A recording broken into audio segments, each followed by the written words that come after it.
Kamala Harris made a post over the weekend that was so shocking to me, I could not believe it was real. She tweeted out that the people of Lebanon are suffering right now, and so they deserve $157 million. Now, look, by all means, be upset about war, conflict, crisis. Be concerned about Israel's military actions or the actions against Israel. I know a lot of people have criticisms, but the question remains, how is it that the people of Lebanon are getting $157 million when just the day before this post, FEMA announced that the Biden-Harris administration was giving $45 million? We get a story from the New York Post. FEMA abandoned one small town because there was a road closed sign. We don't want to drive around it because you're not supposed to. You're not allowed to. There's reporting now that FEMA employees who are supposed to be providing relief and aid are treating it like a 9-to-5 job, not like emergency management. And they're saying, look, I don't work after 5 and I don't work weekends. That's the response you get in the United States when there is a disaster. And you know what? Gen Z is pissed. There's a lot of posts going viral, one in particular where a young Gen Z man with a massive following points out you got money for Ukraine to the tune of $8 billion. But tain't nothing left for the people who are suffering from a hurricane, natural disaster. He makes an amazing point in his video where he says, okay, all right, well, everyone's getting $750, right? Sure. Just go on the internet, apply for the $750, and then we'll deposit it into your account. Even though you don't have electricity, a house, a computer, and a means of charging your phone. And good luck, I guess. These stories are pretty wild.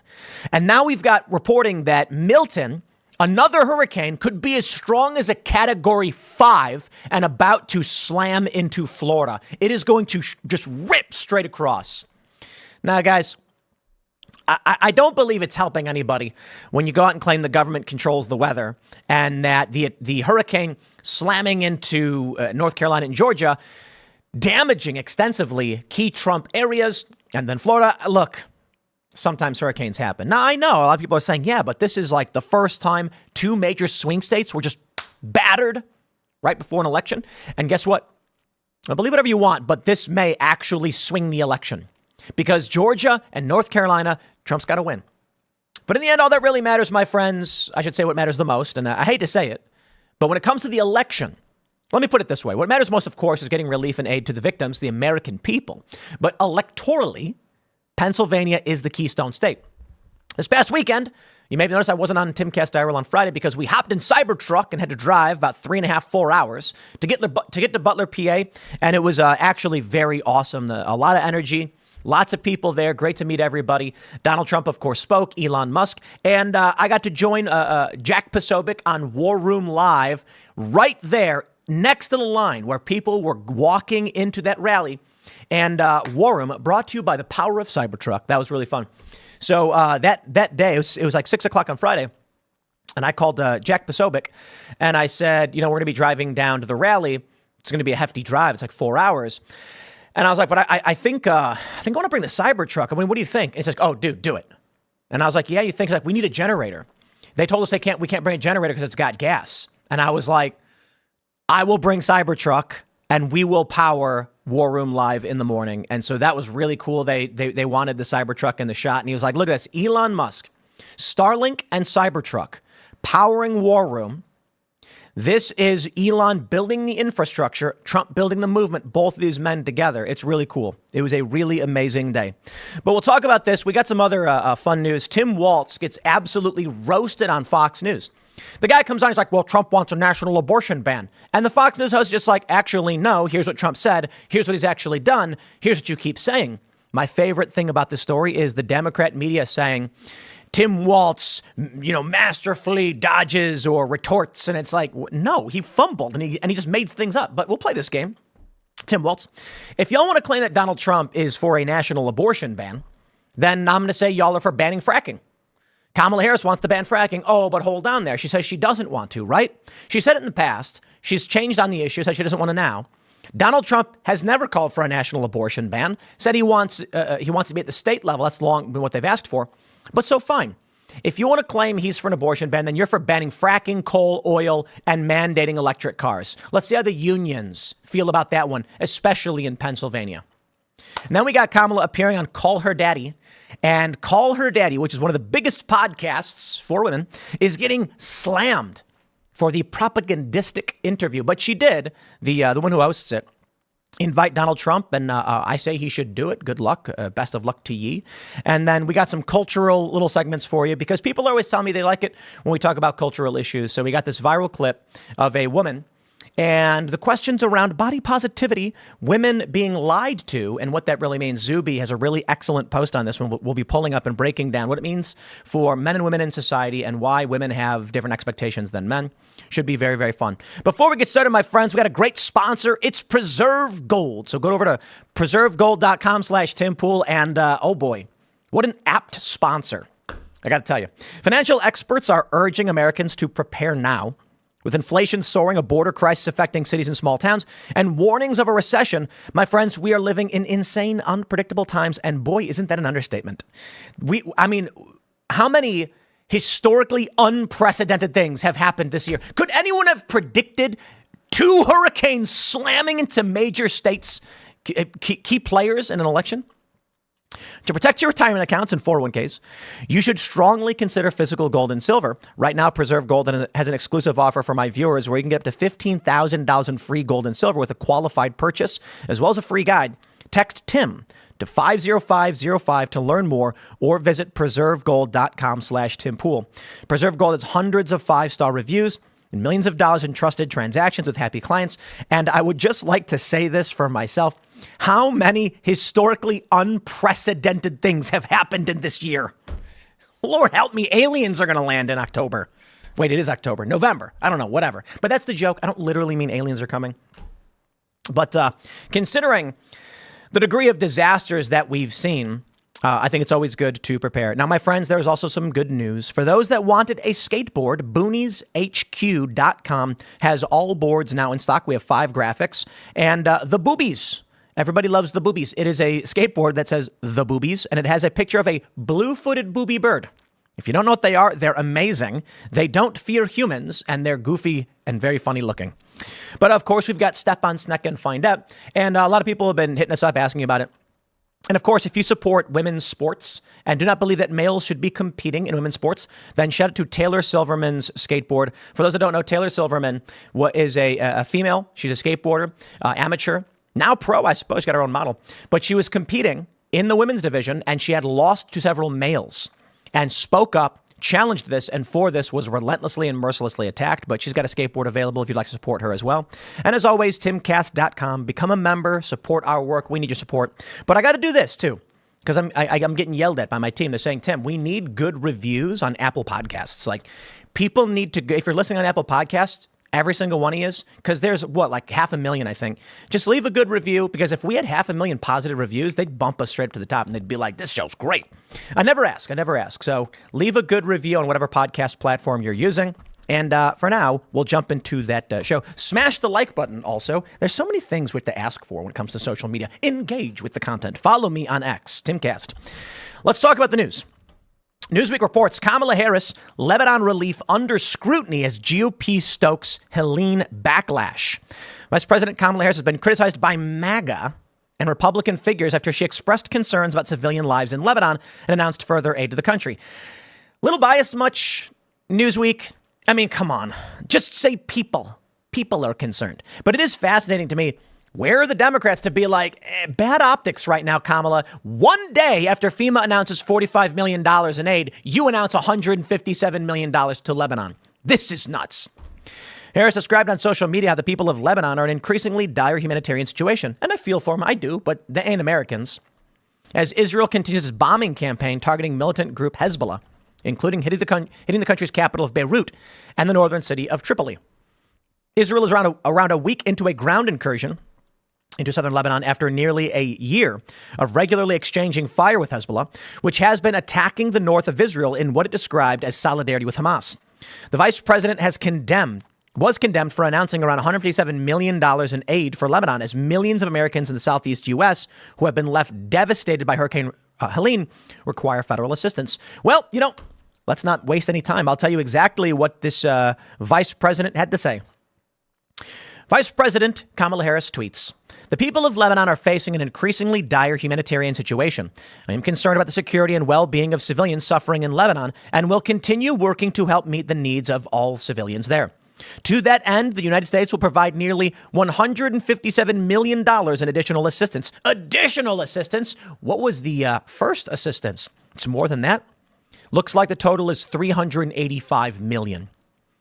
They're going to say they will provide this to the people of Lebanon for essential needs such as food, shelter, water, protection, and sanitation to help those who have been displaced by the recent conflict. This additional support brings the total U.S. assistance to Lebanon over the last year to around $385 million. I couldn't believe it. I'm flabbergasted. Is this the end of the Harris campaign? I mean, is she literally being like, I don't want to be president? Because this message, it's got 30 million views on X. How is this reality? Look, a week or so ago, this video goes viral and it shows Tim Walz walking and waving, and then it looks like he points. And a lot of people are like, that looks like his middle finger. He's being heckled by students. They're booing him and saying Trump 2024. And then it looks like when he points his finger out, it looks like his middle finger.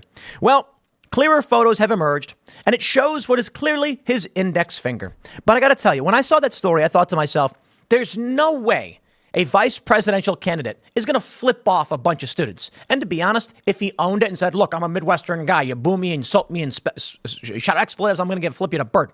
People might have respected that, but I couldn't believe it. I'm just like, no. This is a professional campaign. They don't make flubs like this. He's not going to flip anybody off. And you know what? Looks like I was right. A clear photo emerged of him just pointing, as we thought he was doing. But take a look at this from FEMA.gov. Biden-Harris administration provides more than $45 million to Hurricane Helene survivors. Continue addressing critical needs across Southeast. And boy, oh boy, that's October 4th, 2024. My, oh my, on October 5th, Kamala Harris tweets out, we have given $385 million to Lebanon. Ma'am, please, what are you doing? I have to imagine that I'm of two minds. One is that Democrats are fumbling, bumbling morons running around to Benny Hill music and slipping on banana peels. The other is Kamala's like, please don't make me be president, because I don't know how you rationalize this. Are you kidding that she's going to tweet this out when Republicans have been relentless on the attack about the suffering of the Helene victims? The videos we have seen, it's insane. Now, a big narrative that we've heard is that FEMA spent a bunch of aid money on illegal immigrants and now they're broke. Technically true, but we have to dissect that story. The FEMA money that was spent on illegal immigrants comes from a specific pool for illegal immigrants, and it is dispersed by FEMA. They basically run the program. Disaster relief is a separate pool. This doesn't negate the criticism. It simply clarifies it. Now, initially, here's the way the political environment, the Beltway, plays the game. What do we get? Donald Trump says they took FEMA money and they spent it on illegal immigrants. And then the Democrats go, actually, it was CBP money dispersed by FEMA. Wrong. The sentiment of the outrage remains the same if the understanding of it was incorrect. Now, I think it's totally fair to say, let's issue a correction on this one. FEMA didn't have those funds. They simply allocate those funds. I don't think this changes the substance of the criticism that our federal government, Republicans included, have a fund allocated for resettlement of illegal immigrants. Well, Gen Z can't afford houses. Then we have a major disaster hitting the entire Southeast with another hurricane on the way. What is also true? FEMA doesn't have the money for the next hurricane, which is Milton heading towards Florida and may be a Category 5. I couldn't believe it. The initial reports that we were seeing was that this tropical depression forming in the Gulf was potentially going to move over Florida. Hopefully, I don't know, it just dissipates, but seems very unlikely. Maybe it curves south and just grazes Yucatan and Florida. But the initial reporting was that it was probably going to be a Category 3. It's already a Category 3, and they expect it to strengthen potentially to a 4 or 5. If you don't know what that means, it basically means, holy crap, 10 to 12 foot storm surge on the western shore of Florida. I don't know what to tell you, man. Listen. Fortunately, Florida's got DeSantis, who does a great job. Y'all need to pay attention to your local first responders and emergency management. FEMA ain't gonna do nothing for you because they're too busy helping out non-citizens. So let's break this down and make sure we get the facts straight. CBP has funding for illegal immigrant resettling. How fun is that? FEMA controls it and disperses those funds as they decide. So while they're playing this game, right? Like, here's what we're mad about. We're mad that $650 million can be allocated to settling illegal immigrants, people who violated our law, and $45 million can go to disaster victims who are American citizens who pay their taxes, who help make this country great. Now, don't get me wrong. I think immigrants make this country great, too. I think illegal immigrants violate our laws. They do labor, but I think it's overwhelmingly a net detriment. Not because of them as people, but because it creates problems with taxation. It creates problems with cultural assimilation. Sorry. And it ends up displacing low-skilled workers. We need legal immigration. That's what we need. What do we have right now? Absolutely wild stories. Well, there you go. So when someone says, I'm upset that FEMA is giving out money to illegal immigrants, and they go, actually, that's CBP money. Go, I don't care. FEMA, our Federal Emergency Management Administration, is supposed to be helping people after this hurricane damaged everything. And the best the government mustered up is $45 million, where they've given nearly 10 times that amount to Lebanon. Now tell me Congress is broken. I'm seeing Democrats say, actually, the Republicans control Congress. No, they control the House. The Senate is controlled by Democrats. And the Democrats in the Senate could easily introduce a bill. So could the Republicans, don't get me wrong. But in the Senate, they got the tiebreaker with Kamala Harris. Kamala, there I said her name right for you, could easily say, we need to get a bill forward for more funding, and then ask Democrats to sign off on it, put it in the hands of Republicans who absolutely will sign on for it, send it to the House and say, yes or no. I fully expect Thomas Massie to say no, to be completely honest, because he's like an anti-funding guy. Not because he's a bad dude or anything like this, but I do think it would pass. So it's not sitting on Republicans. But don't get me wrong, I'll say it again, I'm not a big fan of the Republican Party. Now check this one out. Look at this. You want to talk about what FEMA's doing?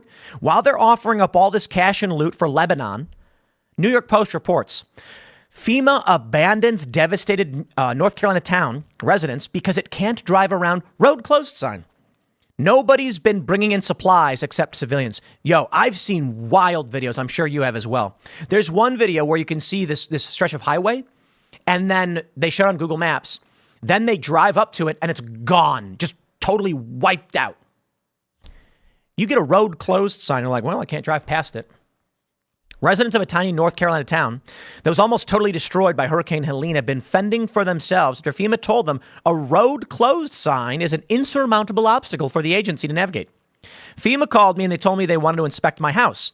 Then called me back to say they couldn't drive around the road closed sign. They weren't allowed. Now, I will pause for a minute.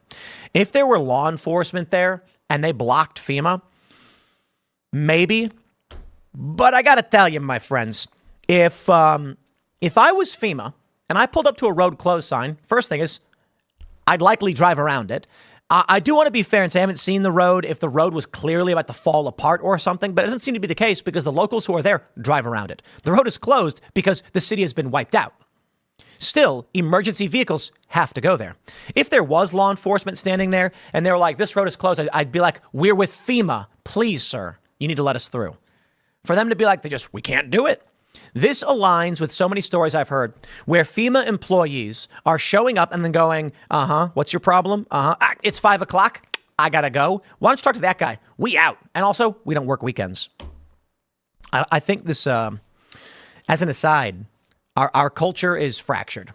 People in this country don't care about each other. It's a job. They're just extracting what they can, and it's a terrifying prospect. To go from ask not what your country can do for you, but what you can do for your country, to, hey, man, it's 5. Sorry this hurricane destroyed your life, but I'm out. I'm going to get paid tonight. That's a brutal reality, isn't it?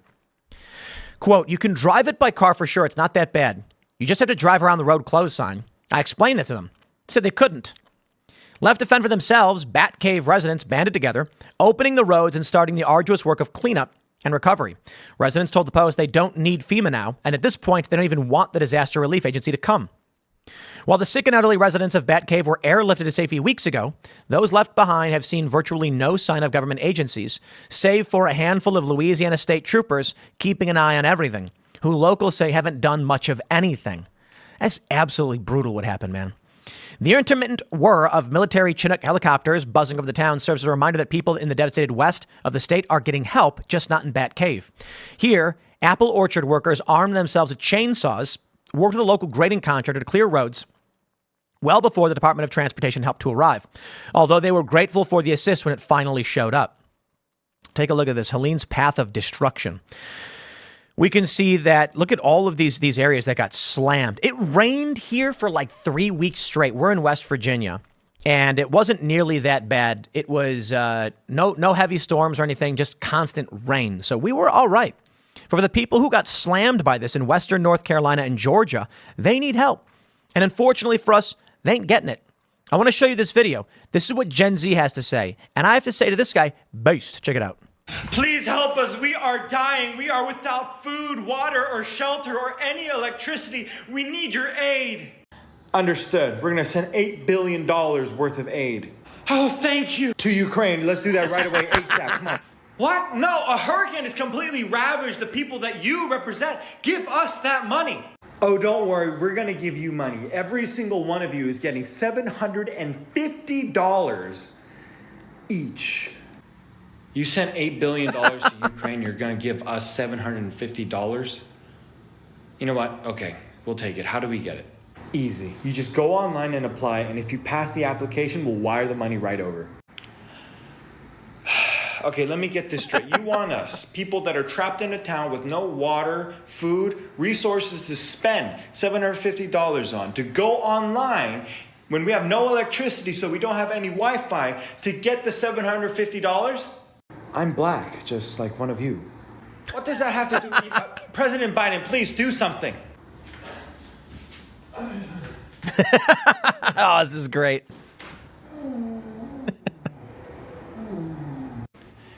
We used to be respectable. That was so good. We used to be respectable. Donald Trump was feared. Call that what you want. Not that a lot of people respect him, to be completely honest, but this is the sentiment that we are seeing from many young people. This is a Gen Z dude with a big following, and he's just outright saying it. Look, the system is broke. Here we go. Fox News reports FEMA accused of playing the victim after insisting criticism of Helene handling is dangerous. Lord have mercy. People lost their lives, 230 plus dead. Their homes are destroyed. They're without power, still suffering, struggling to make it through this. You know, it's funny. I'm a fairly liberal guy. I've been my whole life. And so I'm kind of like, yes, we should use assistance and resources that we have as a nation to help those of us who are in need. It's perfectly in line with my views, and they always have been. And now what are we getting? It's remarkable to me. The Democratic Party has basically gone from being like socialist programs for this country to socialist programs for every other country. I don't know what you'd call that. Extra national socialism? Everyone else gets our money except for us. So it's kind of like socialism, but you suffer the most, which you still suffer in socialism, but we're going to make it extra bad. You mean to tell me that when people die and their lives have been wiped out completely, I see this video of this guy crying. It breaks my heart. An adult man, he's like, everything I've ever had was just destroyed. It's gone. What do you do? What do you do for your family? Well, you know what, man? I got to say, how dare you? How dare you, everyone upset? FEMA employees don't like being criticized. It's dangerous. Are you kidding me with this stuff? Man. The administration of the Federal Emergency Management Agency argued Sunday that criticizing the agency's response is dangerous. In an interview on ABC this week, Deanne Criswell addressed, I called her Dean, Deanne Criswell addressed public outcry over the federal government's response to Hurricane Helene. Quote, "It has a tremendous impact on the comfort level of our own employees to be able to go out there, but it's also demoralizing to all of the first responders, FEMA staff, volunteers. I need to make sure I can get the resources to where they are needed. And when you have this dangerous rhetoric like you're hearing, it creates fear in our own employees. Oh, I'm so terrified that people will say mean words to me because their home has been wiped off the map. We're allocating more money to illegal immigrants, and the federal government just gave nearly $400 billion to Lebanon. not to mention $8 billion to Ukraine, and untold more to Taiwan and Israel. So remember, this is what's important. Oh, we have the clip for you. So much is going viral online as well. One user suggested yesterday that a militia should go against FEMA, got more than 500,000 views. What kind of impact has this had on the recovery effort? It has a tremendous impact on the comfort level of our own employees to be able to go out there, but it's also demoralizing to all of the first responders that have been out there in their communities helping people, FEMA staff, volunteers, the private sector that are working side by side with local officials to go out and help people. I need to make sure I can get the resources to where they're needed. And when you have this dangerous rhetoric like you're hearing, it creates fear in our own employees. We need to make sure we're getting help to the people who need it. I'm sorry you're so afraid. It's so dangerous that people are upset about this stuff. But let me tell you what FEMA's on about. End Wokeness has this clip, FEMA Disaster Preparedness Meeting. This one's going to boil your blood. Sparked a few things in my mind, thinking about preparedness and how you said, LGBTQIA people and people who have been disadvantaged already are struggling. They already have their own things to deal with. So you add a disaster on top of that. It's just compounding on itself. And I think that is maybe the why of why we're having these discussions, is because it isn't being talked about. It isn't being socialized. We're not paying attention to this community. Thank you so much. Maggie. Thank you. There are a couple of things that are intersecting in my mind here. One of them is the culture of emergency management as an organization, as an industry in the United States specifically, not abroad. This has, and my cat sometimes does this, she gets really loud suddenly, so you'll have to just allow for the background. The shift that we're seeing right now is a shift in emergency management from utilitarian principles where everything is designed for the greatest good, for the greatest amount of people, to disaster equity. But we have to do more. Right. And so this topic is intersecting, I think, with a number of other topics. I'm so done with all of this, my dudes. I am so sick of the illogical, ideological nonsense. It was utilitarian, and now it's about disaster equity. That what they're basically saying is that triage be damned. If a guy walks into a hospital and he's got, a sucking chest wound and blood spurting out his neck, but you're like, hold on there a minute, dude. You're white? There's a guy over here with a broken arm, so we're going to take him first. The white dude's like, actually, I'm gay. Whoa. Okay, you can come in now.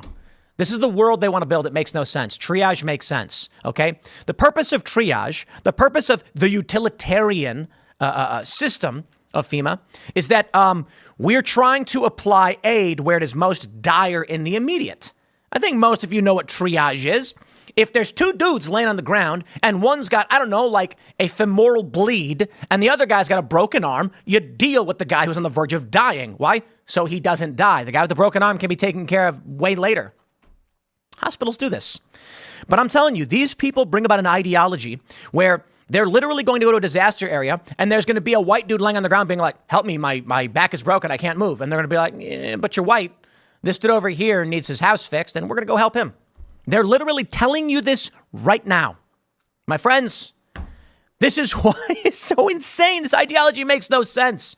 Bro, I don't care if you're black, white, Mexican, Asian, gay, straight, trans. I don't care about none of that. Okay? If I see a straight white man and his leg is broken, and I see a trans woman who is bleeding out, the trans woman is getting first aid immediately. We save lives. This is an absurdity that they would try to invert that equation and say, if it was a white man bleeding out, we don't properly apply, we need disaster equity. Now, of course, it's a bit hyperbolic. I doubt, at least I hope and I pray, that in any kind of emergency, they're not going to ignore anybody who's bleeding out and on the verge of dying. But what we're talking about right now is in the macro scale. When a city gets wiped out, are they going to provide relief? No, they're going to send $400 million to Lebanon, $8 billion to Ukraine, while the people in the Southeast are suffering. They're going to make every excuse in the book as to why it's got to be this way. Oh, well, Congress didn't allocate anything. Oh, please. Republicans aren't getting a free pass on this one, but Democrats are the administration, okay? They've got the Senate. They've got the executive branch. Joe Biden and Kamala Harris could come out right now and say, Republicans, if you are so pissed off, let's draft the bill and send the funding. Get it done. Let's do it. Kamala could do that in the Senate, too.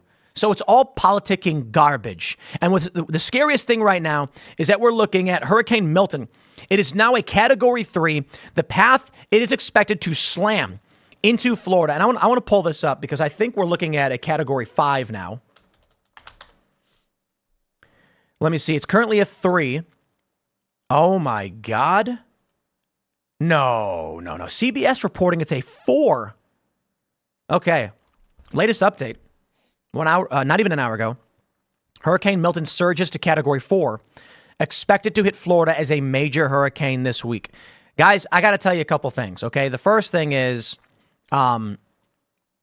you've got to pay attention to what the governor's office is saying, the sheriff's, local police.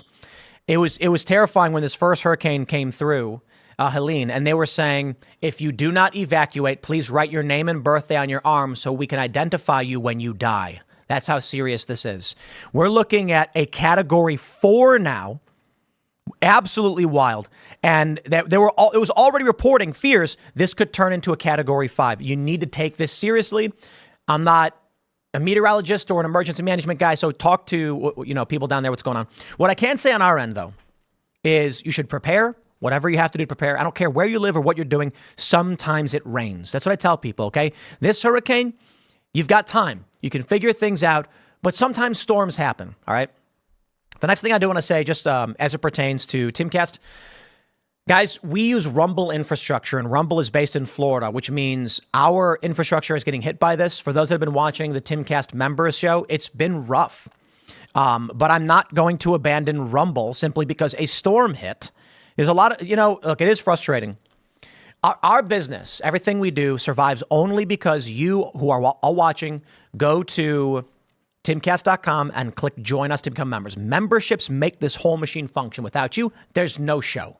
Maybe the morning show can survive on its own. It absolutely could. But for Timcast IRL and everything we're working on, it's only possible thanks to you, all of you who are members at Timcast.com. So please be a member. But also, please bear in mind, because we have people emailing, not like a whole lot, but we'll get a couple emails where they're like, the members only show isn't even working. I'm going to cancel because of this. And it's like, guys, the servers have been wiped out.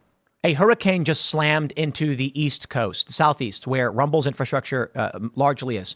We've diverted. We're doing our best. So I apologize for the inconvenience, but I'll be damned if I'm going to go to Rumble and be like, I know it's really awful that your business has been slammed by now 2 hurricanes, but we're going to go to Google. Never going to happen. Guys, for Timcast.com, the members-only show is built on Rumble infrastructure. Our website uses Rumble servers because we believe in supporting parallel economies so that we don't get locked out and censored. And that means in our most dire times, we need y'all as members now more than ever. Granted, don't get me wrong, the people suffering need you substantially more than we do. I'm not trying to make that the case. I'm pointing out It's just for people who are concerned about what's going on. And I will say this as well. When you become a member at Timcast.com, our default subscription service is Parallel Economy. It's the name of the company. It's Dan Bongino and Rumble. It is a, let's just call it a free from censorship payment processor. So when you're a customer of ours at Timcast.com, a portion of that pays the bills for Parallel Economy, helps sustain them as well as Rumble and all that. We are building that Parallel Economy out. So please, I beg of all of you to bear with us to the best of your abilities while we deal with these major storms. We're up here in West Virginia in the D.C. area, and we use Rumble infrastructure and Parallel Economy because we believe in fighting the censorship machine in the machine state, and we have to build out infrastructure to do it. We are but humble customers of Rumble and Parallel Economy, but that means when they see the worst of it, 2 major storms now hitting, they need our business more than ever. So please, I apologize for the inconvenience, but bear with us on this one. Now, we do have more news to get through, and I want to talk to you about the political ramifications of what we're looking at with the lies, the manipulation, and where we're currently at with Nate Silver. So make sure you smash that like button, subscribe to this channel, share the show with everyone you know, because it's the best morning show. Everyone agrees. At least that's what I've been told.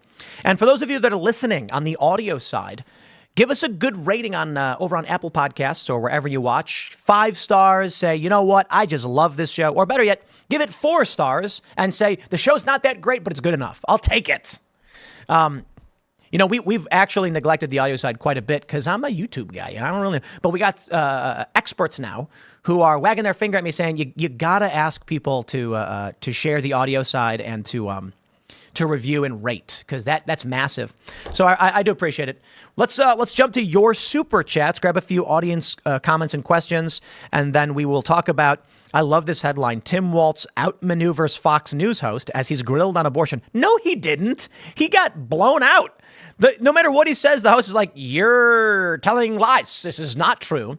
And this is the nature of Tim Walz. Indeed, indeed. But for now, let's spend a few minutes grabbing your super chats so that you guys can chime in and we get your take on everything that's going on. If you want, I can't read every single super chat, but I try to read as many as possible. That is reasonable. And so get your super chats in if you want to, hopefully we can get your thoughts and comments on here. And as always, let's one fight equals one fight. One like equals 2. Ooh, let's do this. 2 fight. Because Trump, happened twice. That Butler rally was something else. I got to tell you, it was incredible. Their estimates between 100 and 200,000 people. I don't know, man. That seems crazy. But those overhead shots, absolutely nuts. All right, let's go. We got Mike Coyne saying, reminder to come watch the #1 best internet show, Brimcast IRL, tonight at 8 p.m. Also super excited for the Boonies boards to be delivered. That's right, my friends, the boobies. The boobies boards are available at boonieshq.com. Why is YouTube giving me the business again? It's always giving me the business. Kyle says, we're so lucky Elon spent $44 billion to buy X. I joined in February and really enjoy trying to grow my page. I'm lucky to get followed by some awesome people such as Thomas Massey, Josh Smith, Libby, Michael Seifert, and Scott Pressler. Indeed. What a good spot for us to hang out at. Very good. All right, we'll grab some more here. Nicholas Peloso says, 1 year since the slaughter of innocents, and the hostages still not have been returned. It's brutal, man. October 7th was a nightmare. And I don't care for people and all their conspiracy theories. I ain't going near there. People who are claiming that Israel knew in advance, they had planned it, or things of that nature. I'm not playing that game. It's war, man. Iran's launching missiles at Israel. We're seeing attacks, missile strikes from Lebanon. It is not good. We're getting some, what is this? YouTube's giving me the business. There we go. YouTube's not loading the chat. Okay, well, you know what, YouTube, whatever you're on about. Let's read some more super chats. Rasta Mouse says, we need a cruiser or longboard, Tim. Indeed, that's a good point. Maybe we will add those to the mix shortly. We've got new designs coming out in about a month that you're going to really enjoy. I'm going to give you a sneak preview real quick for Boonies HQ. The next set of pro boards we have for the team and for everybody is the 28th Amendment series. For those that don't know, of course, my 28th Amendment is chickens being necessary to the security of a free state. The right of the people to keep, bear, and breed chickens shall not be infringed. And then we've got Sam's will be the right to arm bears. Richie had the best one, my favorite so far, though. Richie Jackson, I asked him, oh, wait, am I supposed to say this? I'm gonna pause. I don't know what I'm supposed to talk about just yet. I'm not going to say anything. All right, we'll read some more super chats. But he had a really good idea, and I want to save some of the good ideas for our team writers. All right. Haley's comment says, Milton was upgraded to a 4 already. That is absolutely nightmarish, man. Yikes. That's all I can say. Man. So let's go. We'll grab a couple more before we jump into the Tim Walz news. Common Sense Fishing says, Operation Mockingbird. Resounding success. How is it possible half the country still votes Democrat after everything we've seen in the last 8 years? The lies, money for banks, Ukraine, Israel, Gaza, Lebanon, Pakistan, while we suffer COVID. You know, the deep conspiracy theory is that literally everybody votes Republican and the elections are rigged, you know. But I don't believe that, because I know people, I have family members and friends who are just, they will never leave the Democratic Party. No matter what happens, their brains are just locked in place. Locked in place. Let's grab a couple more, and then we'll jump into the story. The family Von Pep says, Tim, please shout out Grindstone Ministries. They're on the ground in Tennessee setting up comms and bringing relief. Headed to West North Carolina next. True nonprofit, no government funds, and volunteer organization. Very based. Very, very cool. Funky's World says, deleted my last super chat. Do we know for sure the FEMA 750 is a loan that needs to be paid back? I don't know if that's true. I don't know. I don't think that's true. Red is Fun says, love the Cybertruck, might be getting ours, assuming no World War III. Oh, and for the Horde. Now, people you need to understand about Cybertruck. It's got a 40 amp outlet and power outlets on the back, which means we can run our mobile studio off of it. It can power a house for several days. So one of the biggest problems we've had with the mobile studio is electricity.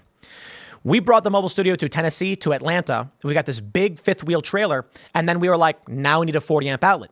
Alex Jones, cool dude, actually installed one for us. And we were able to plug in and power the whole thing. Based. When we were in Nashville, not so easy, but folks over the Daily Wire were also very based. And we just ran several cables throughout their building and got power. Here's the thing. Cybertruck's got one. That means you can pull over with the fifth wheel, plug in, and you're good to go. Now, I don't know that I would tow a fifth wheel with the Cybertruck. In fact, I don't think that you can, because the fifth wheel trailers we have like 18,000. I think the max tow capacity of the Cybertruck is like 14. But people are like, what do you need an electric truck for? What can it even do? It's like, it's a portable battery that can power RVs. But honestly, when we go to Best Buy to pick up a new microwave, we can throw it in the bed of the truck. When we need to pick up wood or other supplies, it gets us to and from Home Depot. It's great. And then you just plug it in, you're good to go. I love it.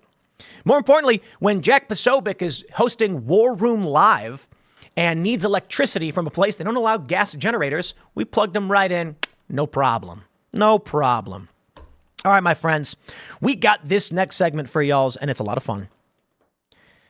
This is the narrative the Daily Beast wants to offer. Tim Walz outmaneuvers Fox News host as he's been grilled on abortion.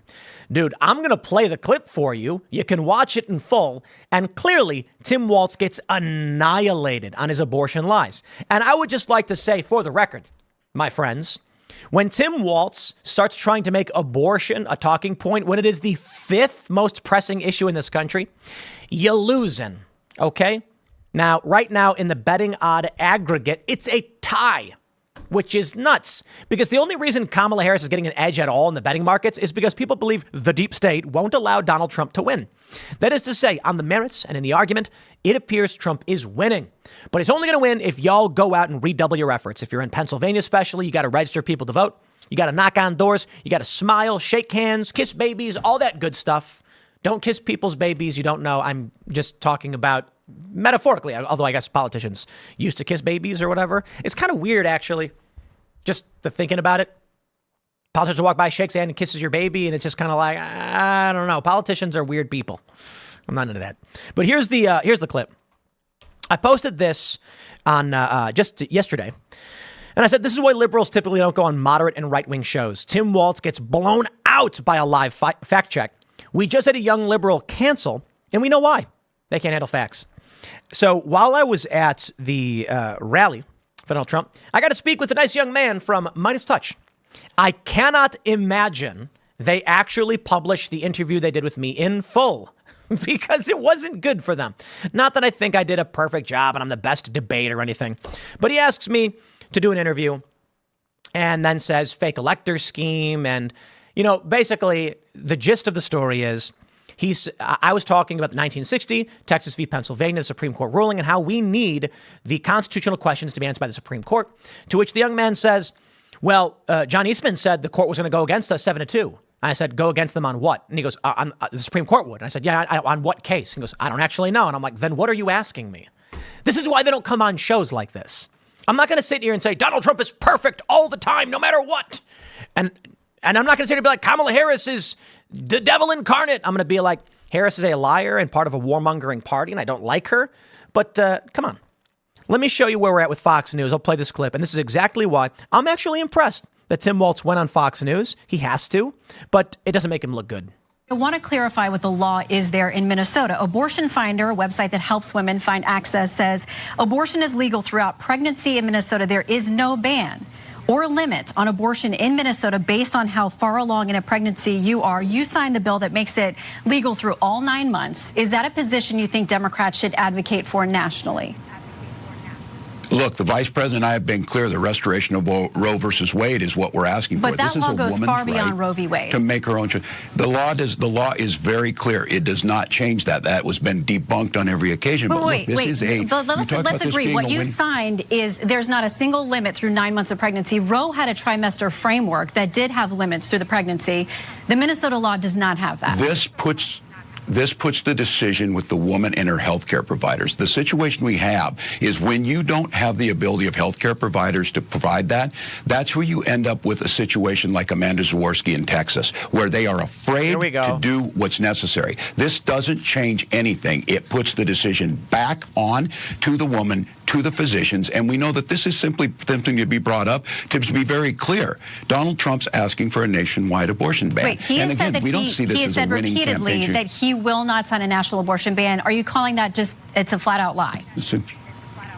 Yes, of course, and Senator Vance has in the past said so too. Now look, they may see this as an election issue. We see it as a right of women to make their own bodily decisions, and that's what the states like my state have the ability to put that in. States like Georgia force women to cross the border, and then we have a death of Amber Thurman. So let's be very clear. Trying to cut hairs on an issue on this is not where the American public's at. They want the restoration of Roe versus Wade. Vice President Harris said she would sign it. That's what we'll do when we're elected. But to be clear, the Minnesota law is far beyond Roe v. Wade. And about the Amber Thurman case in Georgia, her family has, and it's tragic, she is a young mother who left behind a young son. But what her family has said is it was a complication from an abortion pill that she received, and she didn't get proper care when she went to a Georgia hospital, which had multiple opportunities to intervene there. Her own attorney, the family's attorney, says it wasn't the Georgia law, it was the hospitals. What he claims is malpractice, not treating her when she clearly showed up in distress and still had the byproducts of her pregnancy because of that rare complication from the abortion pill. So just to be clear on the Georgia law and how her family and her attorney sees it. I want to heavy fact check live in real time. They keep trying to play this emotional game. I'm going to say a name. We need gun rights because Bill Bobson, the story about him. Ooh, it's so sad. He lost his life and it's your fault because you restrict guns. And then you're sitting there being like, I don't know anything about the story. I don't know who the guy is or the context. And all of that matters. They keep trying to play this game. But as we can see in this clip, this is why liberals don't come on shows where there's real fact checking. Now, don't get me wrong, my friends. I get things wrong all the time. Of course I do. But I strive to get them right. And that means I sit here I have 2 monitors in front of me. I have a big monitor up on the right for everybody who comes on Timcast IRL to see. And I always tell everybody, anything you want pulled up, we'll pull it up. Tell me to pull it up, we'll pull it up, we'll throw it up on the screen. Liberals don't want to come on these shows because this is what you get. So let's break down this clip for all of you to better understand. Tim Walz starts off just dodging the statement. Okay, Shannon Bream points out immediately that abortionfinder.org says abortion is legal throughout pregnancy in Minnesota. There is no ban or limit on abortion in Minnesota based on how far along you are in the pregnancy. He didn't answer it. He says, we want Roe v. Wade back. That's what we're doing. And she's like, actually, Roe v. Wade had restrictions. We just want Roe v. Wade back. I love this. Look at this. This is the narrative that they give you. Tim Walz outmaneuvers Fox host. What? She roasted the guy. Here we go. Tim Walz deftly handled Fox News' Shannon Bream grilling on abortion rights during an appearance. In what was his first solo interview since becoming the Democratic vice presidential candidate, Walz keep his cool. All right, typo there, boys, and deflect tricky questions. Is Walz plural? Walz kept his cool and deflected tricky questions. What? Walz keep his cool? I'm sorry. What is this? Okay. I have been clear. The restoration of Roe versus Wade is what we're asking for. Walz said, the law is very clear, does not change that. That was debunked on every occasion. Bream interjected to claim that when he enshrined the right to abortion and reproductive health in Minnesota, the legislation did not have a single limit through the 9 months of pregnancy. However, Walz kept calmly on message. This puts the decision with the woman and her healthcare provider. I got to tell you, they're saying he outmaneuvered her by completely agreeing with everything she said. It's true. There's no restrictions. More importantly, Tim Walz, perhaps you can say outmaneuvered, didn't answer the question as to whether or not Democrats should be embracing limitless abortion. Now, this is a distraction from the real issue here. Women is being forced into miscarriages, women being forced, et cetera, et cetera.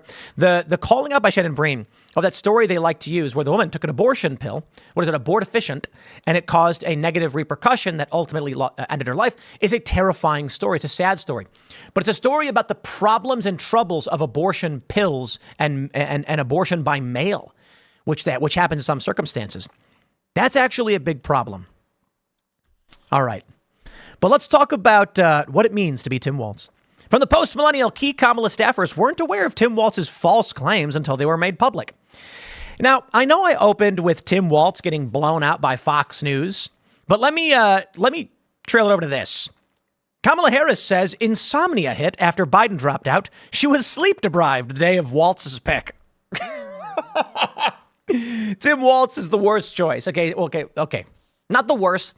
Shapiro would have been better. Josh Shapiro and PA. I think they want to lose. That's the only conclusion I can make right here. Kamala's desperately like, please don't make me be president. I never wanted the job in the first place. Coming out and saying this is from a week ago.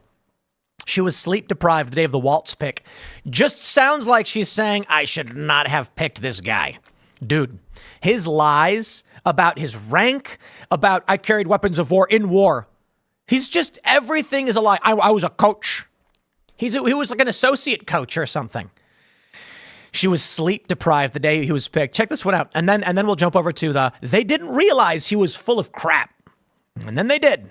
So, Harris, 59, told all the smoke hosts, Matt Barnes and Stephen Jackson, that she made her gut decision to select Walz after being unable. Oh, no, don't say it, Kamala. After she being unable to sleep the night before, waking up early that Tuesday in Washington and using cooking to calm her mind.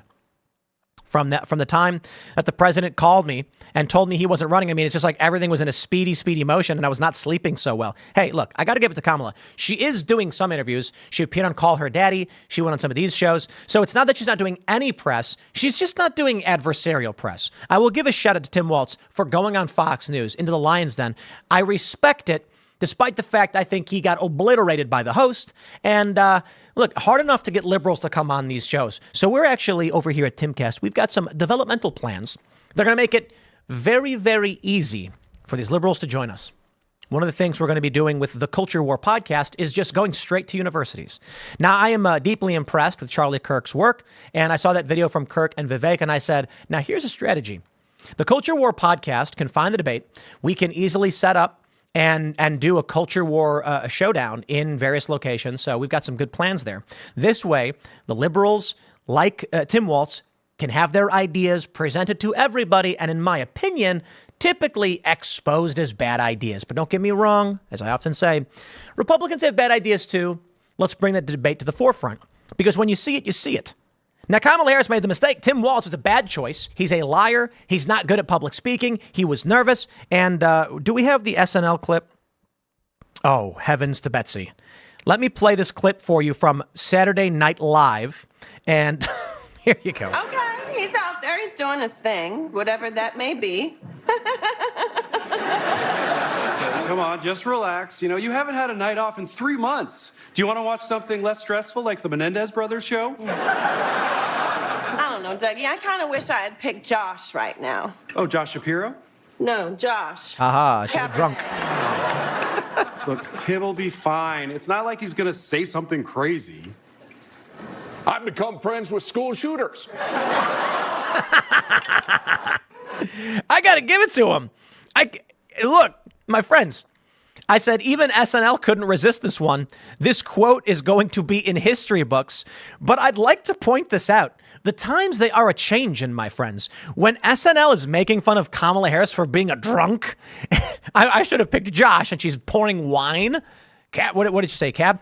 And then they actually mock Tim Walz for saying that he became friends with school shooters. Dang. SNL actually deciding to go after go after Tim Walz is actually kind of interesting. You know, I heard something interesting recently. A friend of mine said that people in California, actually a lot of people in California watch this show, and they're liberals. And I was like, really? Well, I respect that. Shout out to my California liberal audience. You guys are based. And if you hate me, tremendous respect. To all the liberals that watch this show and despise me, shout out Sam Cedar. I respect you watching the show. Also, I got to be honest, like Sam Cedar keeping me relevant over here. Here I am, just some dude complaining on the internet, and he puts a clip about me every single day that gets like 500,000 views. So, well, I guess, what do they call that? The Q rating? Your celebrity level? Thanks for thinking I'm worth it, Sam. I appreciate it. But anyway, let's talk about the Kamala campaign thinks of Tim Walz. The Post-Millennial reports, Kamala Harris's vice presidential running mate Tim Walz has claimed that he carried weapons in combat, that he and his wife conceived using IVF, claimed he was a command sergeant major in the National Guard when he was actually a master sergeant. And it turns out that some of Harris's campaign staffers weren't aware. He also claimed that he was at Tiananmen Square and he had to make a tough decision about whether to cross from Hong Kong into China. Never happened. It's amazing how often these things just pop up. Walz's false statements have ranged from his background in the National Guard to other facets of his career, such as when he claimed to be teaching students in Hong Kong while the Tiananmen Square massacre took place. According to a new report from Politico, key members of Harris's circle weren't aware of some of the inaccurate statements from Walz until they became public. Many of the issues were not raised despite the vetting process for Harris's VP pick. This past Tuesday, the latest revelation on Walz's false statements was brought up in the vice presidential debate. Walz responded, all I said on this was, I got there that summer and I'm a knucklehead at times. And I misspoke. I'm a knucklehead. Yeah, knucklehead is code for I lie a whole lot. I love how he says he misspoke because the video in Congress where he's giving a statement, he's like, we were there in Hong Kong teaching these students. And, when this started to happen, we had to make that decision. I'm like, dang, he misspoke like 800 words straight. That's a difficult thing to accomplish. He must have blacked out, I guess. Just went in an autopilot, making things up. Quote, as the governor has said, he sometimes misspeaks. He speaks like a normal person and speaks passionately about issues he cares deeply about, including democracy and stopping gun violence in our school. A Harris Walz campaign spokesman said about the Minnesota governor previously claiming that he carried weapons of war that I carried in war when he actually never fought in a combat zone. I think it's kind of shocking to say, but Donald Trump has seen more combat than Tim Walz. Kind of wild if you think about it. I mean, considering the assassination attempt was, to a degree combat. Although the campaign has used the excuse that Walz misspeaks frequently, veterans that served with him when he was in the National Guard have claimed differently. In an interview with Megyn Kelly in September, 4 veterans who had served with Walz thought he had a bad reputation for leaving his men as their deployment neared and that he was not an honest person. Well, I can't tell you I think this guy is honest because I don't. And this has been the ongoing narrative. Here we go. Walz tries to downplay laws he signed granting benefits to illegals in Minnesota, not the VP's position. Walz played defense on abortion, illegal immigration, and his gaffes. This dude is a disaster. Need I play the SNL clip for you one more time? I've become friends with school shooters. Okay. Amazing. Look, Tim Walz is so bad that even SNL can't resist mocking him. And I respect it. I also think SNL roasting Kamala as a drunk and Tim Walz is really kind of wild. They made her out to be a drunk, to be completely honest, because that's like a Republican attack vector. The right has been saying Kamala must be drunk. And I don't know that she actually is, but in a lot of her speeches, she's laughing all the time, overly bubbly. Some think she's taking some kind, there's like mood, like relaxers or whatever you can take before speeches, whatever. What is it? MAOI inhibitors or something? I don't know what that is. And others are saying she's just thrown back a little bit because she's nervous, right? I'm surprised they made fun of her for that, but what I think it shows is a cultural shift. People are starting to realize who butters their bread. And for the longest time, people didn't want to speak up. Case in point, last week, I noticed that YouTube had me featured on their live page, and I was like, hey, that's actually kind of strange. But I think the times, they're changing. So right now, insane to say, but my friends, no joke, if you go to, wow, this is absolutely nuts. If you go to youtube.com/live, YouTube's default live player on their live page shows this show right now. Shout out, YouTube. I really appreciate it, I guess. I mean, I really appreciate it literally. But I think it's because the culture is shifting. This show, yeah, I'm a moderate guy. Group in Chicago. Most of you know that. Actually, nobody ever says Chicago. I was doing that as a joke. But a group in Chicago, urban, liberal type, and fairly moderate. So when I see everything going on in this country and I see Donald Trump, who's basically a New York liberal from the 90s or 2000s, there are reasonable positions to take. Some things are true and some things aren't. Tim Walz has lied. J.D. Vance ain't perfect. I call him vanilla pudding. But he's kind of just a regular dude. He accomplished the American dream. They make up all these crazy things about Donald Trump and J.D. Vance. J.D. Vance is tough because he's a good kind of regular dude, kind of boring in a sense. That debate was masterful. Donald Trump, oh boy. The litany of character defects that Donald Trump has within him. Heavens to me. You can criticize Trump. I accept it. I get it. But we here at Timcast, we're fairly moderate. I'm not going to sit here and say Donald Trump's farts don't stink. That's ridiculous. Donald Trump has made many mistakes. He hired very bad people. He's pissed off the libertarian base when he could have used their assistance. Now they're begrudgingly going to vote for him because of how bad Kamala is. But I still think Trump is the best bet we've got. I still think Trump is the best president of my lifetime. And it's crazy to say, but my friends, the bar is laying on the ground. So it's not hard to get past that. Donald Trump, no new wars. I don't see how you deny it. The economy was better. And under Biden and Harris, things have been increasingly destabilizing. So by all means, I tell you this to all my friends. You say, look, you're far right. You're conservative. You're supporting Donald Trump. No. I like Tulsi Gabbard. And then you say, she's far right too. Spare me, dude. She was a progressive and she ran on the Democratic ticket in 2020. And that's when I backed her because she's got military background, anti-foreign intervention. I think she's fantastic. Now with Donald Trump's administration, we're looking at RFK Jr., Make America Healthy Again. I will buy 10 of those hats and shirts and wear them every day. I am 100% on board with Maha, as I've long said about RFK Jr. Trump's got RFK Jr., Elon Musk, Tulsi Gabbard. You got it all right there. Elon Musk is making electric cars. Shouldn't the left be praising that? For some reason, they don't like Elon Musk. Why? Because he lets people speak their mind. They got this big lie about Elon right now where they show this. It's ridiculous. He says Twitter needs to be a neutral platform. Then it's the next tweet of his saying Trump needs to win. And they're like, aha, this proves it. Do you not realize that X is not Elon? Elon can have his own opinions, but he allows liberals to say Kamala should win. See, this is the game they play. They don't quite understand. But so while I will tell you what we're seeing right now with the shift in culture from SNL to what YouTube is offering, and this show being the featured show on YouTube, I think it shows that regular people are kind of standing up and saying, guys, this is not the right is not some evil group of violent demons. The media has been lying about all of it. OK, the culture is shifting. Rational, regular people are fed up with the state of the economy, with our money going to Lebanon instead of the hurricane victims, to securing our border. I got to tell you this. How about instead of giving our money to Lebanon or any of these other conflicts or humanitarian aid things, we help our own people? You're upset about the pipes in Flint, Michigan for a decade, or Newark or Pittsburgh, all these places that have concerns about the impoverished. I'm with you. How about we take the money that we're giving to Lebanon and we give it to our people, the American people who pay the taxes, who make this country what it is, who make it great. I think regular people are waking up to this. Now, the question remains, why are there so many people who think that Donald Trump can't win? Take a look at this from the betting odds 2024. RCP average has Trump and Harris as of today tied at 49.3%. Betfair has Harris up 1. BetSun has Harris up 1 as well. Bovada has Trump up 3.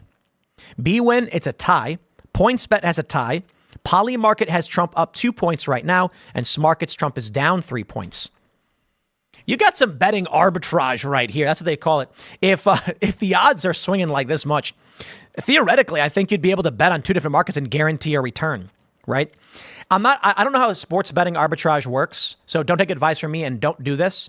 But the general idea is, if you got a 3-point swing for Harris at Smarkets, and then you've got a 2-point swing for Trump on Polymarket, theoretically, you could bet on both, and then it doesn't matter who wins because you'll make money on the other. It's a thinner profit. Again, I'm not exactly... I watched some YouTube video about it. I don't know how it works, but it's kind of wild that you've got all these different betting markets.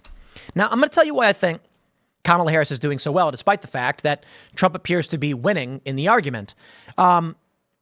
It's because Democrats are better at procedural elections. Trump may have the argument on his side, but Democrats have the mail-in vote. Let's call it that. One big concern right now is that we're going to see absentee votes from overseas pour in. And Joel Berry tweeted about this, that there's no way to actually verify these people are real voters. And especially in states like California where they ban voter ID, they're going to come in, they're going to say, you're good, entrenching Democrat states and basically making them Democrat states forever. Elon Musk gave us this warning. If the Democrats win this election, it's going to be Democrat from here on out. The Uniparty will be in control, and the United States will be very much like the Communist Party of China. We will have single party rule. There will be elections, but they're not real. Like, does anybody actually think somebody runs against Kim Jong-un? Nah, that's the totalitarian system where they say it's democratic, but everyone just loves him so much. And then the guy who runs against him is like told to do it and pretends to be opposition and then goes, oh, you beat me again. Nah, shake your hand. Right. Not in Russia, though. In Russia, if you run against Putin, you end up dead. That guy's just like, Putin doesn't even care. He'll just outright be like, yeah, this is how it works. Power is all that matters. At least in China and North Korea, they pretend, I suppose. Right now, I can't tell you what's going to happen. Nate Silver says it's a toss-up, but there is an interesting factor to consider. When we jump over to the national polls, Kamala Harris has a 2.3% average across the board nationally. Trump is leading in Rasmussen. Rasmussen was fairly accurate, but it is wild to be the odd man out, I got to say. Though I definitely don't believe morning consults +5. Nate Silver gives us this breakdown. If the popular vote is 0 to 1 point for the Democrats, Trump has an 89% chance of winning. If it is between 1 and 2 points, Trump has a 70% chance of winning. And if it's between 2 and 3, Trump has a 37% chance of winning. That is to say, right now at 2.3%, Nate Silver is basically saying it's going to be around 2 to 1 Kamala Harris takes this one. But I don't know that any of these forecast models matter, nor do any of the polls. Trump is currently leading in the battleground states by 0.1. An important factor to consider is the bias, which is basically what he's showing us there at the national level. But there is a major bias in the swing states from 4 to 7 points from 2016 and 2020. If we factor those in, and I believe Nate Silver does, Donald Trump is winning the argument. Now, we don't know what's going to happen. Nate Silver has got an article up. Should Kamala Harris gamble on a blue Florida? Well, with this hurricane about to slam into them, I hope y'all are paying attention because this could be massive.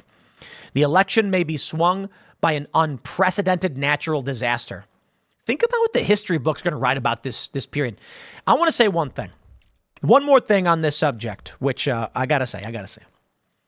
I saw that picture of RFK Jr. shaking Donald Trump's hand, and it was like a fire. It erupted within me. What an amazing photograph. RFK Jr. and Trump. Tulsi Gabbard hopping on board. Russell Brand, Jordan Peterson, Rescue the Republic, that massive event. Had 1 million people watch and check out what was going on the ground with these speeches. Liberals and conservatives coming together. And I was like, wow, this is incredible. Trump nearly died in an assassination attempt. Another man tried to make an attempt, and a Pakistani national under the direction of Iran tried orchestrating an assassination. And I'm just sitting here thinking, if Donald Trump loses this, talk about the weirdest historical iconography that will be enshrined. Kamala Harris is a basement-dwelling candidate. She barely does interviews. Granted, she's done a handful of podcasts now, and she is doing some, so I'll give her the respect there. But they're like, we're for change. You've been vice president for 3.5 years. There is no massive historical presence. I look at these photos of Kamala. There's nothing significant about it. She skipped the Al Smith dinner. The last person to do that was Mondale. Then you look at all of this crazy stuff about Donald Trump, the iconic photo of him on the ground, the blood dripping, raising up, fight, RFK Jr. and Trump shaking hands, Trump's defiant return to Butler. All of this is like, in 100 years that they're telling a story about this period, imagine how this story plays out to a young child studying history. They're going to be like, it was a hard fought battle with Donald Trump. He was elected in a primary that was brutal. Ron DeSantis challenged him, and it pitted Republican against Republican.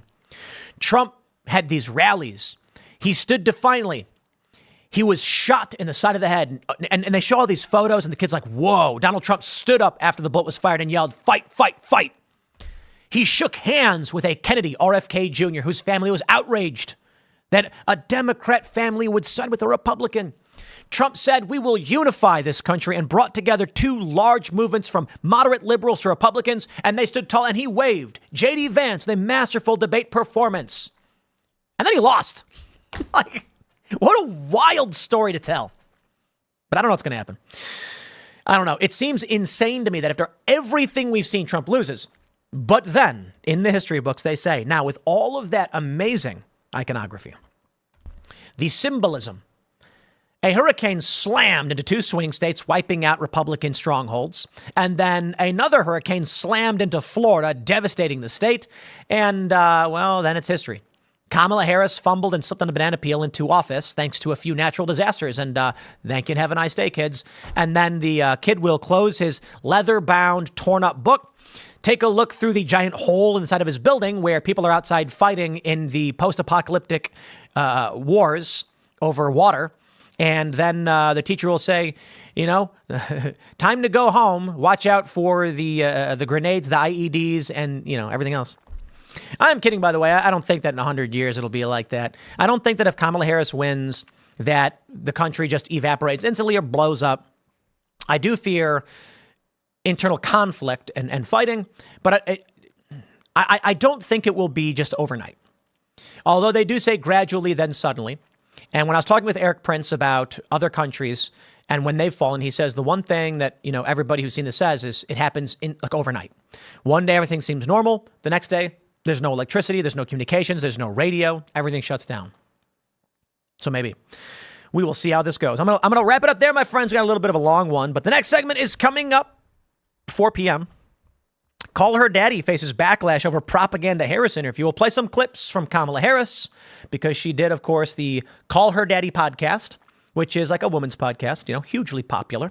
And, what's her name? Alex Cooper, is that her name? Yeah. She's getting roasted over this. Smash the like button, subscribe to this channel, share the show with everyone you know because it's the greatest show. Everyone agrees. Leave us a good review if you listen on the podcast side, on Apple Podcasts or wherever you get your podcasts. Please seriously consider doing that because I never asked before and we have a good amount. But if everybody who listened just left a good review right now, we would just shoot straight to the top of the charts. And then that's just really good for the show. So again, thanks for listening. And we'll be back at 4 p.m. for the next segment. For everyone else watching live, we'll grab your super chats now. We'll grab a couple of your super chats before we talk about Call Her Daddy. All right. David Molinardo. It's Molinarolo.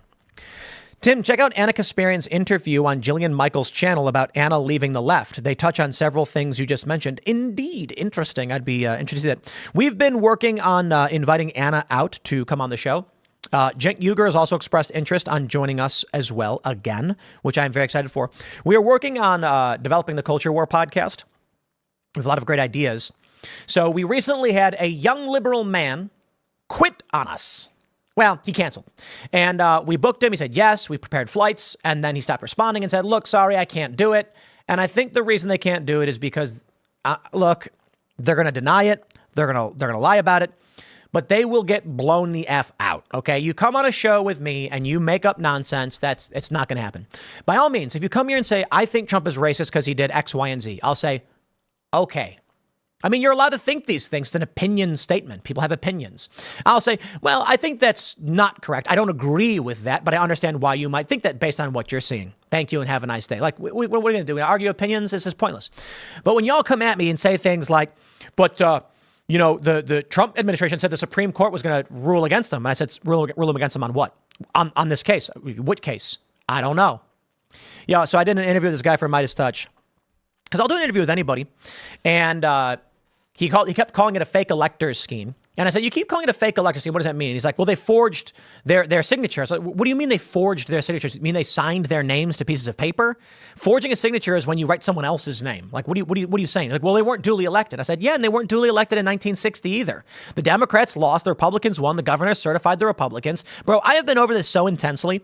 I actually have a document from 2000 where a Democrat pulled up the 1960 circumstance with Kennedy and Nixon to justify why Gore should win. And they said, we challenge it on these grounds. You mean to tell me that in 1960, Democrats okay, here's what Democrats did. About 30 voters said, we want a recount, not a recount because it's so close. The governor said Nixon wins. There you go. Send him off. Certified, signed, and sent to the government for the safe harbor deadline. The Democrats, knowing the safe harbor deadline was coming up, filled out the forms and sent them in anyway, despite the fact they didn't win. It's only because the courts adjudicated this that on January 4th, 2 days before January 6th, the governor sent a letter requesting that when Nixon count the votes, he make the choice of the Democrat votes instead, despite the fact they were submitted without certification. And they said, okay, why? Because we're human beings. We get it. The courts made the ruling. Fine. It wasn't going to change much anyway. That was the precedent by which the Republicans did the same thing. They said, we are challenging these results in court. Before the safe harbor deadline comes up, we're going to submit these. And they said, oh, but you were not duly elected and you swore that you were. Yes, indeed, they weren't. But so what we need now is Supreme Court to rule on this. We're not going to get that before the election. That's for dang sure.